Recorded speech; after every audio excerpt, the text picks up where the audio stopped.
Hey guys, it's Gail with Everything Nash, back again with Michael Ray, who we love so much. And I know it's been a busy day for you, so thank you for talking to us today. Absolutely.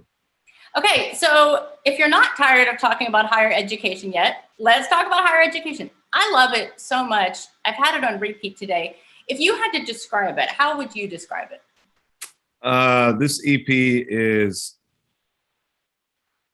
what I've had in my mind for a long time. It's truly is what I was trying to get out for years. You know, I think if I had to describe it, I describe it as a touch of the 80s, 90s, early 2000s mixed with today. I think you hear influences from all over.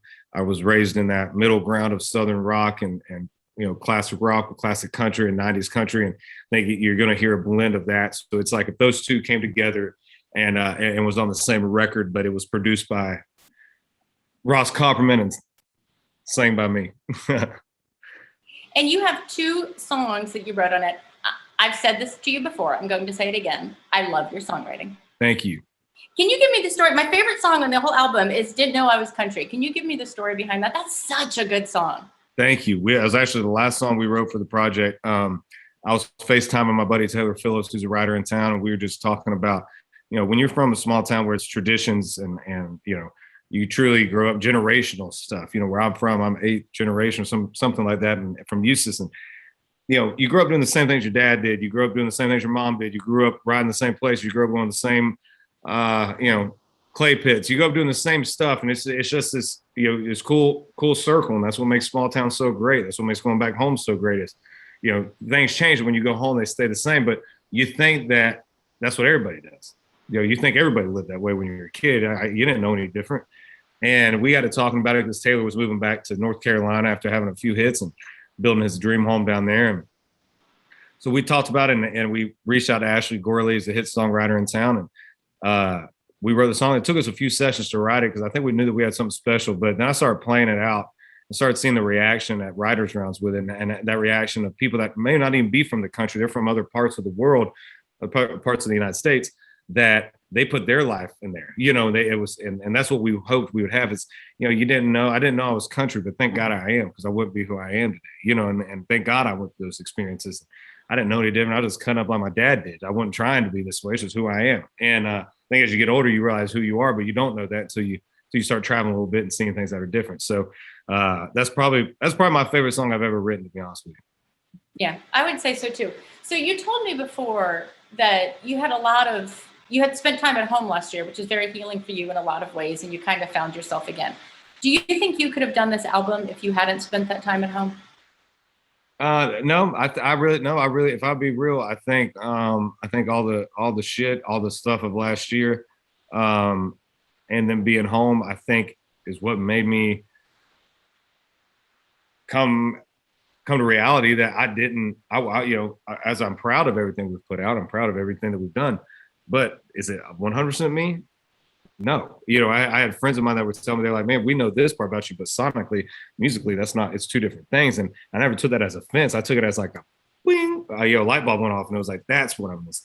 And I think, going through everything last year and everybody going through 2020, you have to reflect on life, and you kind of put in a fork in the road. You're going to let it beat you, or you're going to, rise from it, make you better.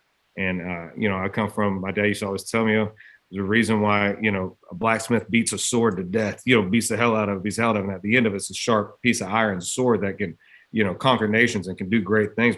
But to get to that, you had to be beat the hell out of it, and you had to be put in fire and out, freezing and all this stuff. And so I think just through that whole process and the dark times, I found the light in it, and honestly just became very confident in who I am and what I want to say and what I want to do. And just realized that I wasn't showing 100% of myself. I wasn't being that guy that I wanted to be. And I felt that. I think I just didn't know that's what I felt.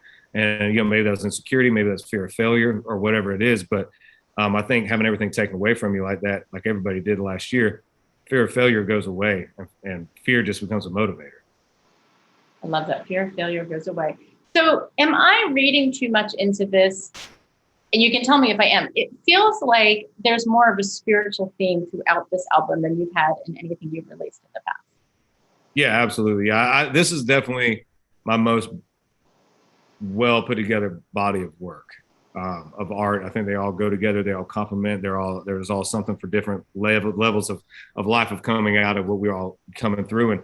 And you know, I think during last year there was times where I questioned faith. There was times where I questioned God, but just like a great parent, you always end up going back to those and going back, even that, you know, and they go, I know you ran off. I know you had to realize it for your own. And I think coming back and just really being more in touch with myself, being in touch with myself in that area of life as well, more than I probably have been in the last 5-6 years.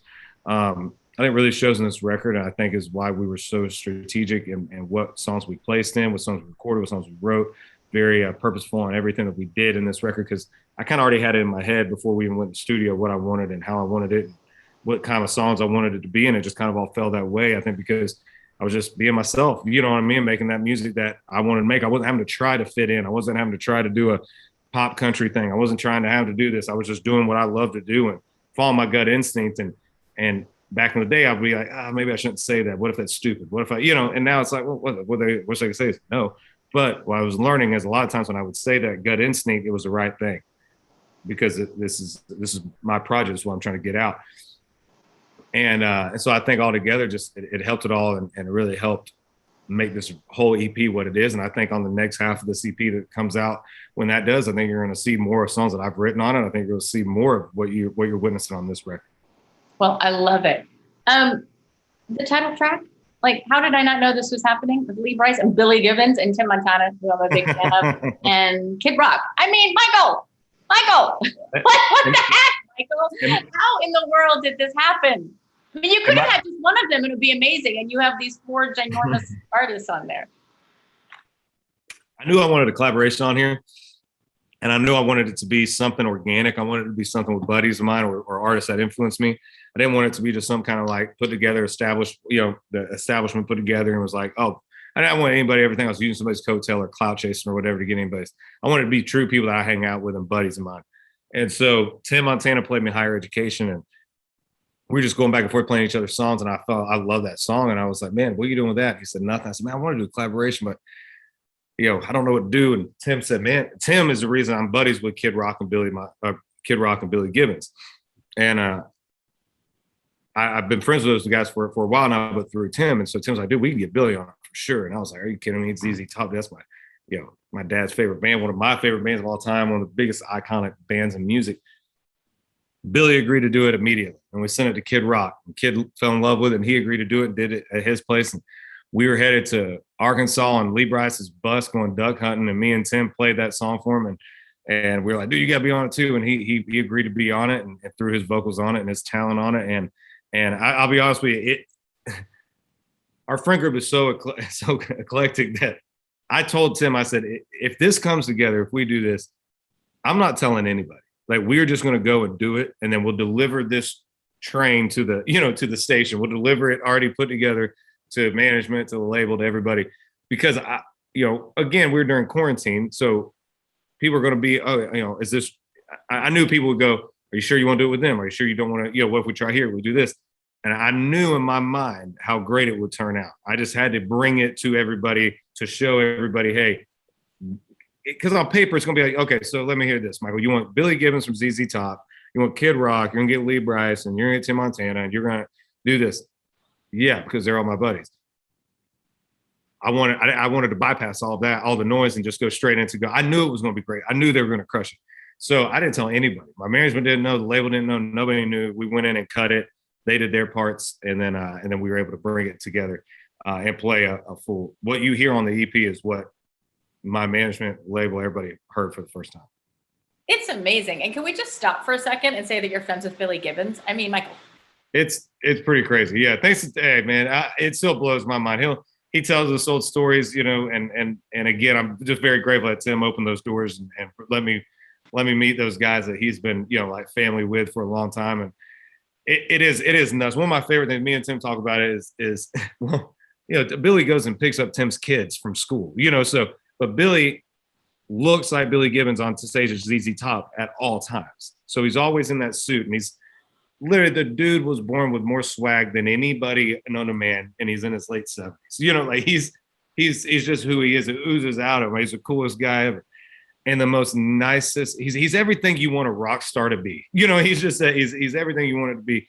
But seeing people when you know, we'll drop him off at, you know, maybe he's staying somewhere at a hotel or whatever. And I think people's eyes are heightened in Nashville. They, you know, oh, who's that? Oh, that looks like somebody. Well, there's no questioning who Billy Gibbons is, you know. So you see people just like, and I think it's like seeing Sasquatch for them. Like they don't want to go up and say anything. I don't. There's just this like, wait a minute, you know. And then by that point he's gone. You know, but when fans talk to him, he takes the time to talk to everybody and really gives you that moment that you want as a fan with, you know, somebody like Billy Gibbons. So it's crazy to me to think that the guy that I grew up listening to my dad play, you know, Legs and Sharp Dressed Man, and I was riding in a, you know, shotgun seat in my dad's truck as a kid, my feet kicking, not even touching the floorboard. Now this many years later is on a song with me, and I consider him a friend. Is pretty crazy. Yeah, if I met him, I would be not cold. I can tell you that right now. I would. We can make that happen. I mean, your mouth to God's ears. Okay, before I let you go, and I wouldn't be mad about that, by the way. Before I let you go, touring, how are we feeling about it? Are you excited? And is COVID worrying you at all? You know, we've been back pretty heavy since the beginning of July. We hit some shows during June. Had some different dates. But you know, I know COVID is a very real thing. I know that the virus is something real and it's affecting a lot of people. You know, I believe that we live in the best country in the world, that I believe we give the rights to people to choose what they should do for their own, what they feel is the right thing to do for their own self and their own families and their own bodies. And men and women have laid the law down, or laid their life down for both sides of that. And I think that, you know, having educated conversations with people that might see the same, a different way than you, is how we grow, you know. And so for me, I know it's a real thing, but I also know that living life is a real thing. And I also know that being together is what this country was meant to do. It's what human beings were meant to do. And taking that away is only going to divide us more. And so I was just so excited to get back on tour, because being off the tour just, it messed me up, you know, just like it messed up everybody else. And I didn't realize how much I was leaning on those weekend days and that bus call on Wednesday nights. And you know, we just encourage people to, you know, if they feel comfortable, come out to a show and know that it's going to be just like it was in 2019.